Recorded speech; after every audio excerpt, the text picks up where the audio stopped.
Sepertinya wajah-wajahnya sangat berbeda di akhir person doa saat ini. Sepertinya ada energi baru. Ya, untuk kemarin yang maaf giginya masih utuh, sempat makan daging korban. Ada yang kelihatan tidak dapat daging korban? Semua dapat gitu. Ya, Bapak Ibu sekalian, bertepatan dengan Hari Raya Idul Kurban itu, tengah malam saya dibangunkan suatu notifikasi dari handphone saya. Ya, karena saya itu panggilan daripada YouTube Apologit, yaitu yang terbuka itu Edis TV yang ada di Amerika. Coba kalau nggak di Amerika, tentu sudah diginiin seperti Muhammad Kace yang diginiin, gitu. Saifuddin Ibrahim diginiin, Saufit Ibrahim di Amerika juga, termasuk Bu Sofiatul juga di Amerika juga, sehingga tidak bisa menyentuh lah aparat kita ke sana. Nah, dalam percakapan perdebatan itu memang mengundang mereka-mereka yang berbeda keyakinan dengan Edis TV itu seputar dengan Idul Kurban. Nggak terasa hampir subuh saya menikmati. Di sana orang semakin dalam memperdalam keyakinannya, orang semakin bingung. Tetapi kita semakin dalam memperdalam Alkitab, kita semakin kuat dan yakin percaya bahwa Allah berkarya melalui Roh Kudus dengan kehadiran Yesus Kristus. Amin, Bapak Ibu. Oleh karena itu, sebelum kita masuk pada pembahasan mengenai kisah para rasul, izinkan saya menyampaikan 3 video TikTok. Yang pertama, mereka yang ada di Bluro sedang merangkai suatu hasil panen akan didakan arah-arahan. Mari kita lihat bersama.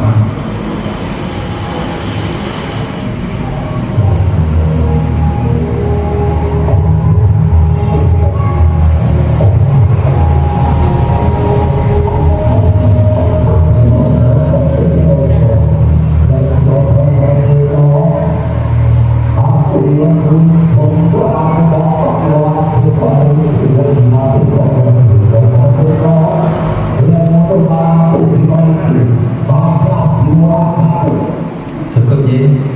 Yang kedua yang sedang membuat, nah ini dia. Ini hasil bumi. Sungguh kreatif, musim sedekah bumi di Blora Jawa Tengah dimeriahkan dengan berbagai kegiatan menggarap tumpeng hasil bumi, menggelar wayang dan lainnya.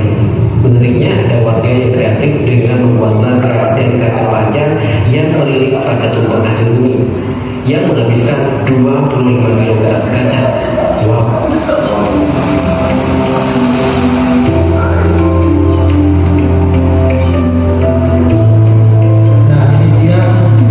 Hasil tanaman disusun rapi, baik-baik, tetapi ketika kemudian diarak, video pertama tadi rebutan, agak sabar. Seperti kalau kita melihat sekaten itu juga seperti itu. Mau dikatakan didoakan udah hancur rebutan karena mereka punya semacam ya keyakinan gitu, mendapatkan itu akan dapat wah gitu. Sebetulnya juga akan diterima baik-baik, semoga berkah dalam hidupnya. Yang ketiga, ada video.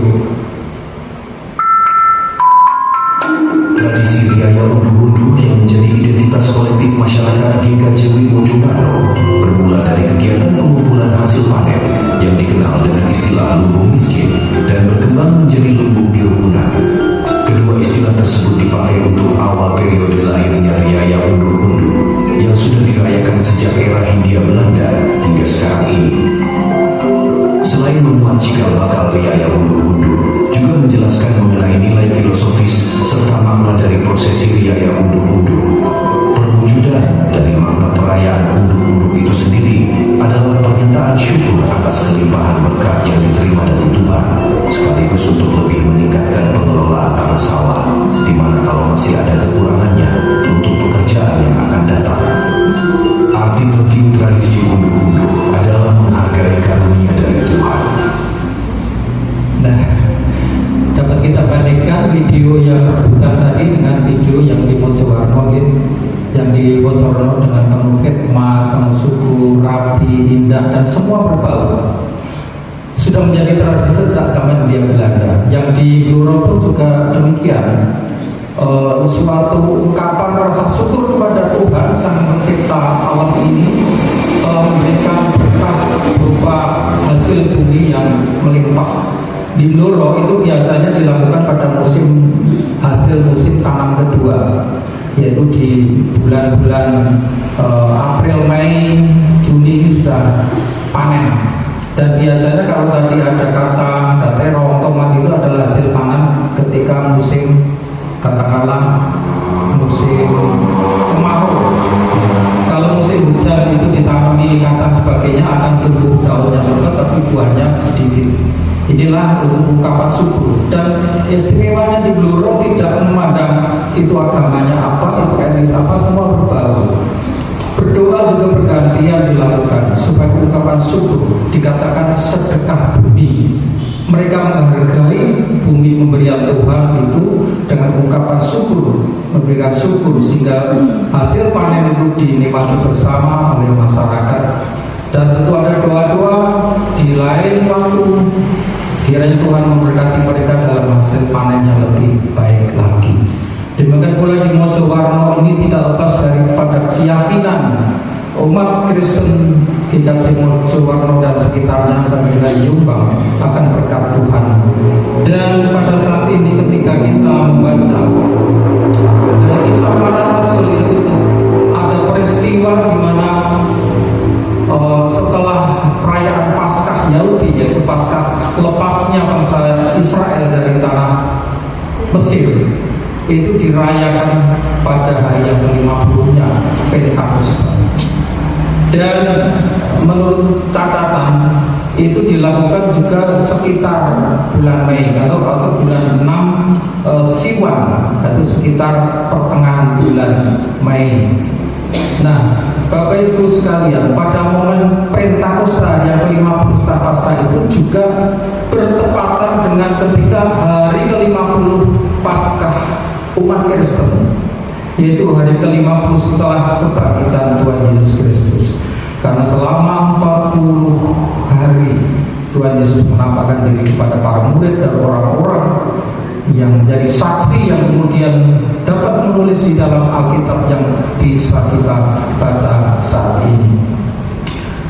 Pada hari yang ke-50 yaitu 10 hari, karena Tuhan Yesus ketika naik surga berjanji akan meminta kepada Bapa untuk menurunkan, memberikan roh yang lain, yaitu Roh Kudus, Roh Paraklet, penghibur, agar umat yang percaya kepadanya senantiasa mendapatkan perlindungan, mendapatkan bimbingan di dalam kehidupannya mengikut Tuhan.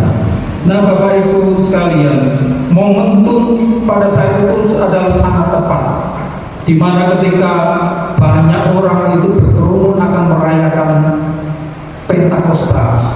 Pentakosta era pelepasan dari Mesir. Dari orang-orang luar itu semua berkumpul di situ, di Bait Suci, di Yerusalem, di sekitar di situ.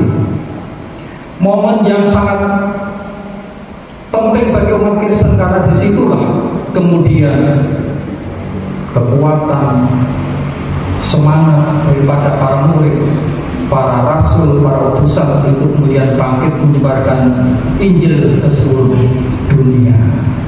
Andai kata pada saat itu tidak ada kumpul-kumpul, hanya segelintir orang, beberapa orang, maka tidak ada kesempatan bagi kita untuk dapat merasakan kehadiran Tuhan. Tadi pagi ada WA, maaf, ada WA, ayo kumpul-kumpul, beda lah saya salah yang nggak pernah kumpul sama lo. Memang beliau sedang sakit jadi nggak kumpul. Lalu Pak Kasim, ayo sore kumpul gitu. Iya pasti.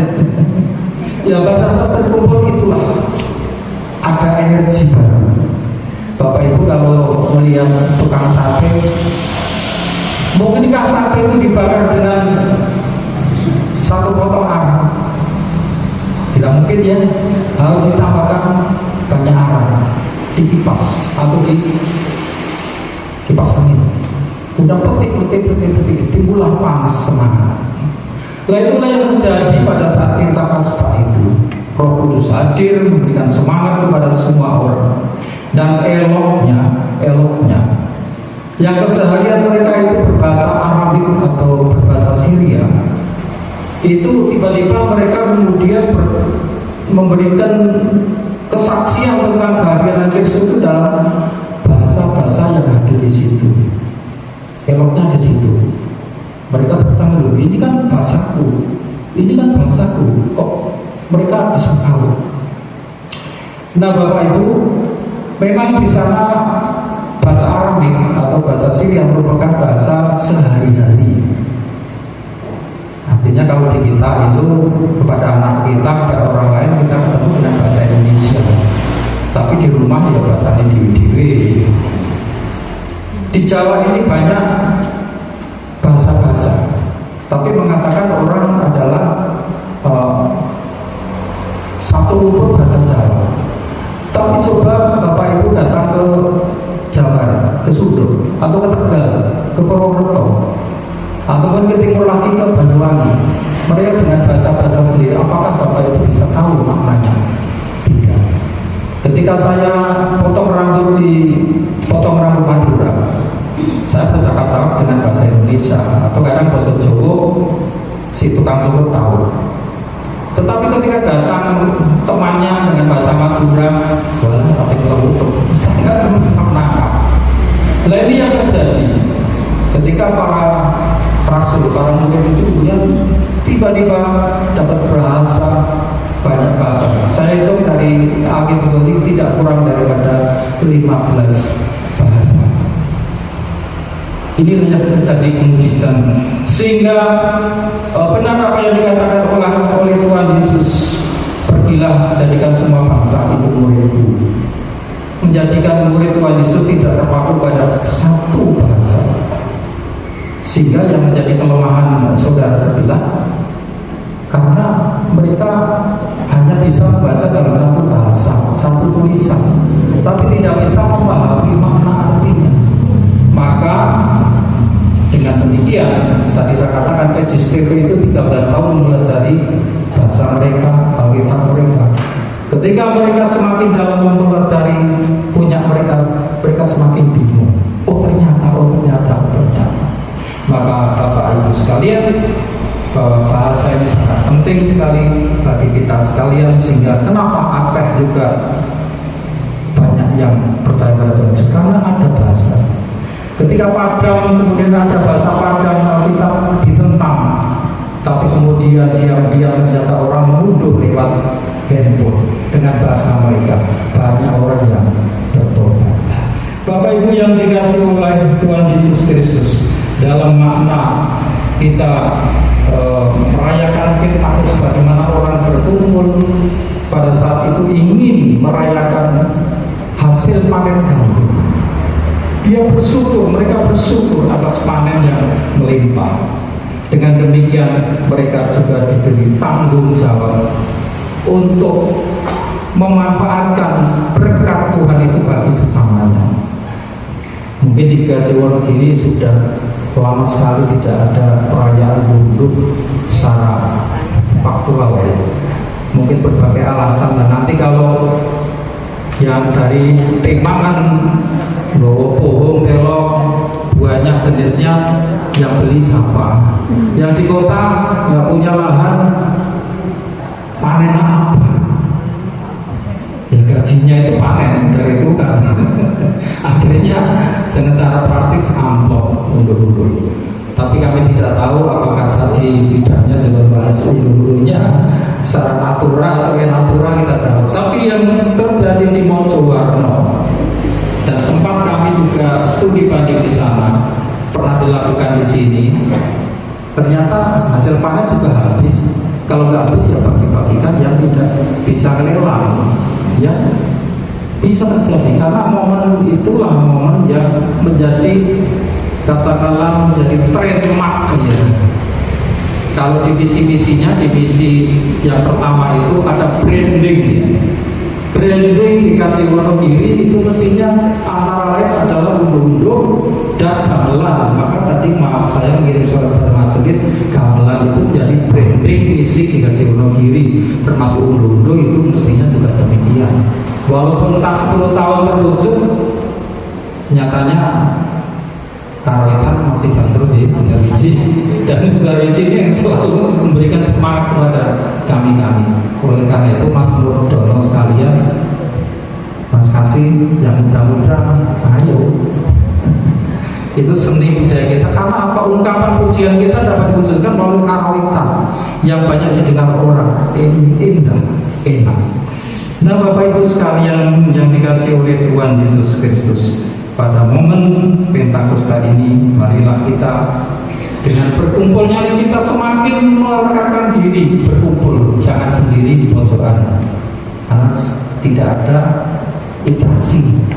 Maka mari berkumpul, beribadah, berdoa, itu akan membakar semangat. Kalau tadi saya gambarkan dengan arang-arang itu kalau sendirian ya tidak mungkin akan menjadi masak satenya. Harus banyak arang, harus panas, energinya kuat. Kalau kita semua bersatu, tentu energinya kuat untuk menyuarakan. Inilah gereja Kristen Jawa Wonogiri. Inilah Kristus yang kami amini. Inilah Kristus yang kami percayai. Kiranya Tuhan memberikan kita semangat dalam menerima Roh Kudus, karena Roh Kudus itu bagi semua, tidak hanya para murid. Karena kita dibaptis atas nama Bapa, Putra, Roh Kudus. Itulah yang kita terima. Mari bersama-sama kita kumpulkan energi yang kuat untuk kemuliaan nama Tuhan. Kiranya Tuhan berkati, bersatu, bersyukur, dan tanggung jawab. Tanggung jawab artinya kita memasukkan Injil, memberitakan Injil sesuai dengan talenta dan berkat kita masing-masing. Tuhan berkati.